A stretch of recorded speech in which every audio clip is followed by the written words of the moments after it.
तो बच्चों, क्या हाल है भाई सभी का। मैं आप सभी का स्वागत करता हूं माँ सरस्वती क्लासेस में। और हमारा जो 9th क्लास का चैप्टर चल रहा था, थर्ड चैप्टर हमने स्टार्ट किया था मैथमेटिक्स का। तो उसमें हमने पढ़ा था कल कोऑर्डिनेट ज्योमेट्री। उस चैप्टर का नाम है कोऑर्डिनेट ज्योमेट्री।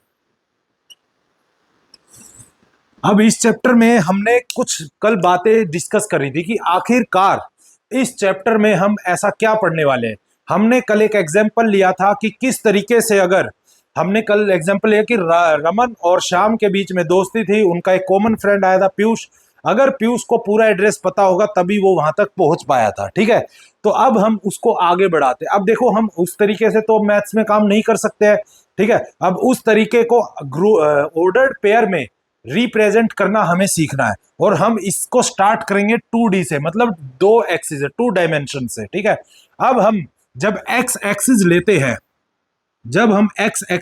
हैं, तो जहां पर भी 0 लिख दिया जाता है तो उसके राइट साइड वाली हमेशा क्या हो जाती है, पॉजिटिव साइड हो जाती है, और ये क्या हो जाती है, नेगेटिव साइड हो जाती है। इसको हम लिखते हैं एक्स से और इसको लिखते हैं हम एक्स डैश से, ये लिखा जाता है, ठीक। अगर हम इसमें वाई एक्सिस की बात करें तो वाई एक्सिस को हम कुछ ऐसे रिप्रेजेंट करते हैं, और जहां पर भी 0 मतलब ओरिजिन को मेंशन कर दिया जाता है तो उसके अपर साइड पर जो है वो पॉजिटिव साइड ली जाती है, और नीचे वाली साइड की तरफ नेगेटिव साइड ली जाती है। तो ये होता है वाई और ये होता है वाई डैश। अब जब हम इन दोनों डायमेंशंस को एक साथ जोड़ देते हैं, अब सबसे पहले कुछ बातें जान लो। एक्स एक्सिस को जो है हम कहते हैं एब्सीसा। क्या कहते हैं, ABSCISSA, एब्सीसा। क्या बोलते हैं हम इसको, एब्सीसा। और वाई एक्सिस का जो नाम है वो है ऑर्डिनेट। क्या नाम है, ऑर्डिनेट। ऑर्डिनेट, ओ से स्टार्ट हो रहा है, ठीक है, ऑर्डिनेट, ठीक है, ये नाम है हमारा ऑर्डिनेट, ठीक है।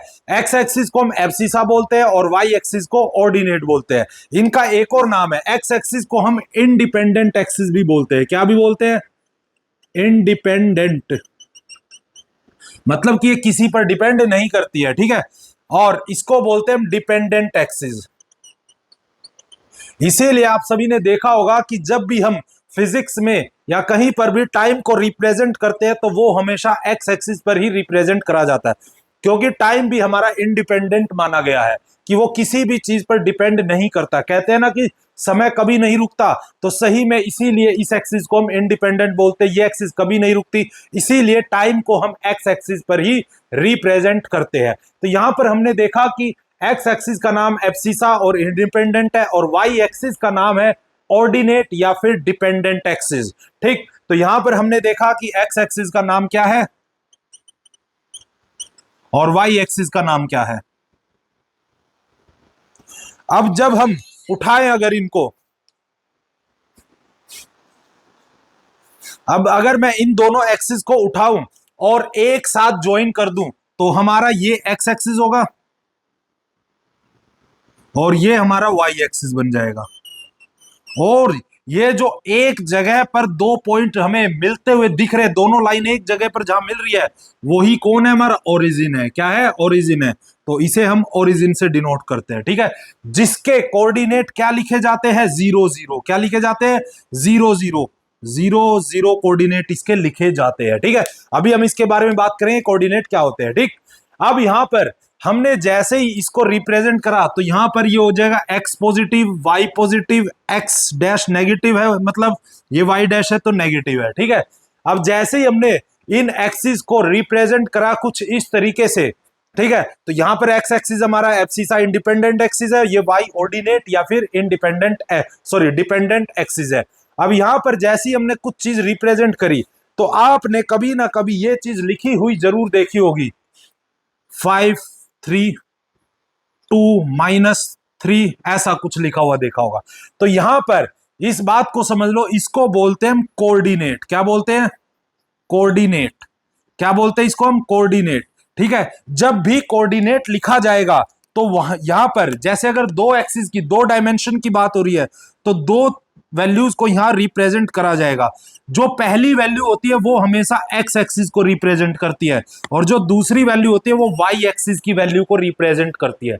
ये नियम बनाया गया था। देखो पहले जो है ये स्टार्ट कुछ ऐसे हुआ, कोई भी कुछ भी यूज कर सकता था, कोई चाहे वाई को यूज कर ले, लेकिन इसका नियम बनाया गया कि हमेशा पहले एक्स एक्सिस को लिखा जाएगा फिर वाई एक्सिस को। मान लो इसमें तीसरी एक्सिस और ऐड कर दे हम, जेड एक्सिस, तो फिर तीसरे नंबर पे जो कोऑर्डिनेट जो हमारा पॉइंट लिखा जाएगा वो कौन होगा, जेड एक्सिस का। ठीक है, तो यहां पर हमने जान लिया कि भी कोऑर्डिनेट को लिखने का और कोऑर्डिनेट को सही से लिखने का क्या तरीका है। मान लो ये यहां पर 1 है, ये 2 होगा, ये 3 होगा, ये 4, ये सब पॉजिटिव है, और ये 1, ये 2, ये 3, ये 4 और ये भी पॉजिटिव है सभी। ये माइनस होगा क्योंकि ये एक्स एक्सिस की नेगेटिव साइड है। -1, -2, -3, -4, -5, ये -1, -2, -3, -4, -5, ये वाई एक्सिस का नेगेटिव साइड है। ठीक है, अब यहां पर ये कुछ ऐसे रिप्रेजेंट करा जाएगा। ठीक है, तो यहां पर अब अगर मैं यहां पर बोलूं कि भाई इस पॉइंट को रिप्रेजेंट करो, जोड़ एक्स एक्सिस के 2 को रिप्रेजेंट करेगा और वाई एक्सिस के 3 को रिप्रेजेंट करेगा, तो यहां पर जब कोऑर्डिनेट लिखा जाएगा 2,3 लिखा जाएगा, तो यहां से हमें डायरेक्ट समझ आ जाएगी कि ये जो है एक्स एक्सिस को रिप्रेजेंट कर रहा है और ये तुम्हारा वाई एक्सिस को रिप्रेजेंट कर रहा है।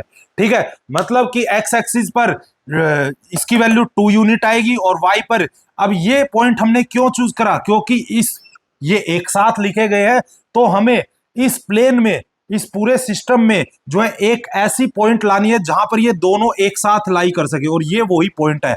अगर मैं एक्स एक्सिस के 2 को ऊपर लेके जाऊं तो ये यहां तक जाएगा, मतलब ये लाइन कुछ ऐसे जाएगी सीधी सीधी बिल्कुल, और ये नीचे तक ऐसे। अगर y का 3 है तो y की 3 कुछ ऐसे जाएगी, तो इनका कौन सा पॉइंट है जहां पर ये दोनों मीट कर रहे हैं, तो वही पॉइंट, वही कोऑर्डिनेट तुम्हारा 2,3 कहलाएगा। ठीक है, अब मान लो, अब ये तो हमने पढ़ लिया कि भाई ये यहाँ पर 2 और 3, तो यहाँ पर ध्यान दिया कि ये दोनों पॉजिटिव है, क्या है, पॉजिटिव, तो इसलिए हमने यहाँ पर पॉजिटिव का साइन लगाया। मान लो कोई वैल्यू यहाँ पर माइनस भी आ सकती है, माइनस भी आ सकती है।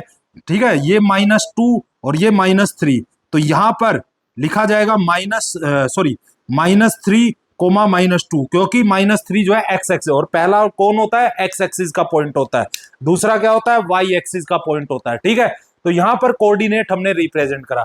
इसका मतलब जब हमने दो एक्सिस को एक साथ ओरिजिन से जोड़ा तो इसके 4 हिस्से बन गए थे। कितने हिस्से बन गए थे, 4 हिस्से बन गए थे। ठीक है, और इन्हीं हिस्सों को बोला जाता है क्वाड्रेंट। क्या बोला जाता है, क्वाड्रेंट।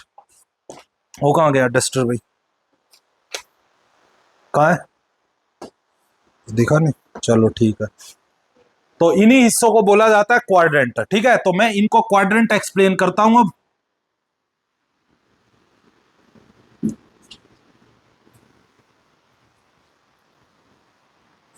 ठीक, तो यहां पर हमारे जो है 4 क्वाड्रेंट बनते हैं। ये हमारा फर्स्ट क्वाड्रेंट है, यहां पर हमारा सेकंड क्वाड्रेंट है, यहां पर हमारा थर्ड क्वाड्रेंट है, यहां पर हमारा फोर्थ क्वाड्रेंट है। बन गए।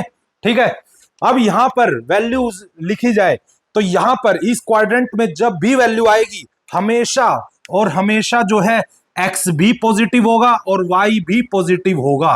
होगा कि नहीं होगा, क्योंकि यहां पर एक्स एक्सिस और वाई एक्सिस दोनों ही पॉजिटिव पॉजिटिव है। ठीक, अगर मैं यहां की बात करूं सेकंड क्वाड्रेंट की, तो एक्स एक्सिस जो है नेगेटिव हो गया, क्या हो गया, -x आएगा यहां पर हमेशा, और यहां पर +y आएगा, क्योंकि y क्या अभी भी पॉजिटिव है। अगर मैं थर्ड क्वाड्रेंट की बात करूं तो एक्स एक्सिस भी नेगेटिव है और वाई एक्सिस भी नेगेटिव है। अगर मैं फोर्थ क्वाड्रेंट की बात करूं तो एक्स एक्सिस पॉजिटिव हो गया और वाई एक्सिस नेगेटिव हो गया। तो ये कुछ ऐसे हमें पता लगे। अब अगर क्वेश्चन तुमसे पूछ लिया जाए पेपर में कि डायरेक्ट पूछेगा, ग्राफ नहीं बनाना वहां पर, वो दे दे -5,3, अगर वो कुछ ऐसा पॉइंट दे दे और वो पूछे ये बताओ ये जो है हमारा कोऑर्डिनेट है ये कौन से क्वाड्रेंट में लाई करेगा, तो ये कौन है, -x, कौन है ये, -x, और ये +y, तो ये कहां पर लाई करेगा, सेकंड क्वाड्रेंट में। देखो x जो है माइनस होता है और y क्या होता है, पॉजिटिव होता है। ठीक है, तो इस तरीके से क्वेश्चन आपको पूछा जाएगा। अब यहां पर जैसे ही हमने ये 4 क्वाड्रेंट, तो ये एक सिस्टम को रिप्रेजेंट करते हैं और उस सिस्टम को हम क्या बोलते हैं, कार्टेशियन सिस्टम। क्या बोलते हैं, कार्टेशियन सिस्टम। क्या बोलते हैं भाई, कार्टेशियन सिस्टम। इसका एक और नाम है कार्टेशियन सिस्टम के अलावा एक्स वाई सिस्टम भी बोल देते हैं। क्या बोल देते हैं? एक्स वाई, क्योंकि इसमें एक्स और वाई एक्सिस का इस्तेमाल हुआ है। और दूसरा एक और बोल देते हैं इसको कोऑर्डिनेट सिस्टम भी बोल देते हैं। क्या बोल देते हैं? कोऑर्डिनेट सिस्टम भी बोल देते हैं। ठीक है, अब ये एक प्लेन है, क्या है, और ये कौन सा प्लेन है? X Y plane. कौन सा प्लेन है ये? ठीक है, तो ये यहां पर दो एक्सिस है तो इसको एक्स वाई प्लेन भी बोल देते हैं। क्या भी बोल देते हैं? X Y plane. तो ये यहां पर जो है हमने काफी सारी बातें जान ली, और हमारा जो है इस कोऑर्डिनेट से रिलेट ही क्वेश्चन आएगा। या तो आपको इस कोऑर्डिनेट को रिप्रेजेंट करना आएगा कि इसको रिप्रेजेंट करो ग्राफ में, या वो पूछेगा कि कौन सा क्वाड्रेंट है। ठीक है, इनसे अभी जो है इसके जो भी टॉपिक है इस चैप्टर के हमारे कोऑर्डिनेट ज्योमेट्री, सारे टॉपिक हमने क्लियर कर लिए, कंसेप्ट सारे क्लियर हो चुके हैं। अब इसके बेसिस पर जो जो क्वेश्चन हो सकते हैं नेक्स्ट क्लास में थर्ड पार्ट में जो है हम इससे रिलेटेड ऑलमोस्ट सारे टाइप के क्वेश्चन करने की कोशिश, मतलब एनसीईआरटी के सारे क्वेश्चन हम करने की कोशिश करेंगे पूरे। ठीक है, और उसके बाद एक्स्ट्रा क्वेश्चंस की बाद में जो है हम इसकी क्लास लेकर आएंगे जिसमें हम दोबारा से टॉपिक भी रिवाइज करेंगे और इसके जो क्वेश्चन है एक्स्ट्रा क्वेश्चन जो बन सकते हैं वो भी करेंगे। ठीक है, तो नेक्स्ट क्लास में मिलते हैं क्वेश्चंस के साथ।